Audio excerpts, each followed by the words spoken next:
Taking the photo is only half the battle. After you're done with your film roll, you still have to get it scanned into a digital file. And doing that well isn't always as straightforward as it seems. This video is sponsored by the Kodak Plus Slide and Scan Film Scanner, which lets you easily scan film negatives and slides into digital images with a built-in screen. I like it because it's fast, straightforward, and doesn't require any external software. For those looking for something quick and simple to use, this is an excellent piece of kit. Today I'm going to be going over 5 common mistakes that people who are new to film photography, and those of us who are experienced, commonly make when scanning our film. And the first one is pretty straightforward, and that's forgetting to clean your film off. You see, as soon as the film is pulled out of its protective sleeve and exposed to the air, it immediately attracts dust. So when you're putting it into the scanner, those dust particles will show up as small black specks on your film.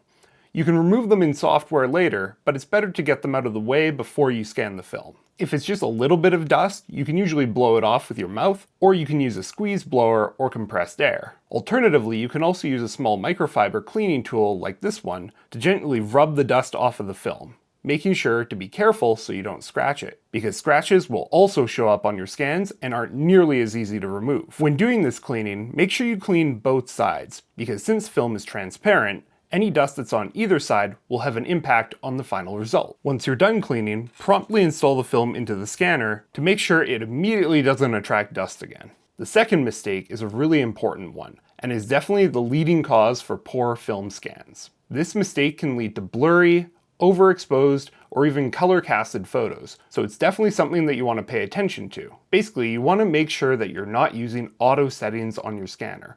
For each photo, go in, dial in the settings before you scan. You can only fix so much later on in software, so it's better to make sure that you get the scan as correct as you can before you hit the button. For instance, looking at this scan right here, we can see that there's a green cast. So if I go into the color settings, I can go over to the green tab and I can reduce it by 1 notch. This gives us a more natural looking scan straight out of the scanner, so that we don't have to do as much color correction in post. We can also tinker with the exposure to make sure that we get more detail in the sky. Be sure not to go too crazy with setting adjustments, because if you adjust too far in one direction, it can have the opposite effect of what you're trying to correct. The third mistake is something that people who are experienced with scanning their own film probably won't do, but someone who's new to it or just got a different scanner may end up making. And that is using the wrong film holder or not aligning it correctly.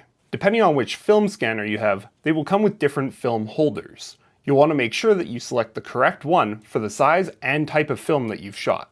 For instance, this one right here is intended for slides, but this one right here is intended for film strips. The hole in the center is where the frame that you're currently scanning should go. You'll also want to pay attention to the orientation. Otherwise, your film scans may be upside down or inverted, and you'll either have to rescan or fix them all in post later on, which, if your software allows batch editing, isn't a huge deal, but if it doesn't, then it's going to be time consuming going through and fixing each one. The proper film holder should also hold your film flat, so if it's curled, it doesn't distort when you do the scan. A distorted film frame can introduce artifacts such as rainbowing into your scans, and it's not ideal. Once your film is loaded into the holder, simply load it into the scanner like so, and you're ready to go. Mistake number 4 is a very common one, and that is touching your film. Your fingers have oil on them, and when you touch the glossy plastic surface of the film, it'll leave a fingerprint there. Even if the fingerprint doesn't visibly show up with your eyes, because film scanning uses such a high magnification, a fingerprint that you can't see with your eyes may still be there and show up in scanning. If you have accidentally put a fingerprint on your film negatives, they can still be cleaned. What I would recommend is a high purity rubbing alcohol or a film cleaner, along with a clean, high quality microfiber cloth. Put a little bit of rubbing alcohol on the microfiber cloth and gently wipe down your film negative. Make sure that you're careful not to scratch it, because once you scratch the film, that can't be removed.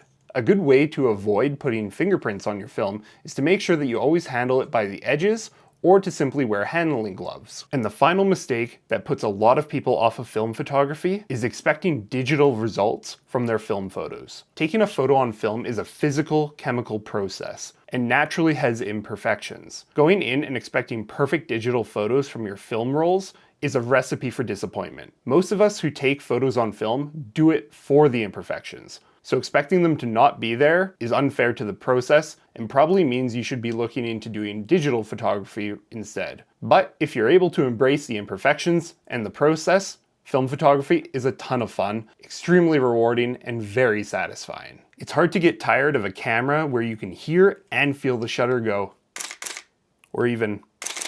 So that was 5 common mistakes that people make when film scanning. If you think I missed one, make sure you leave it in the comments below. Or if you have any questions, you can also ask down there as well. Myself or the community will help you out. If you want to see more from me, make sure you subscribe as well and ring the bell icon. And also a huge thanks to Kodak for sponsoring this video. They sent over this film scanner, and I'll be doing some comparison results against lab scans in the next video. So make sure you stick around to see how those turn out.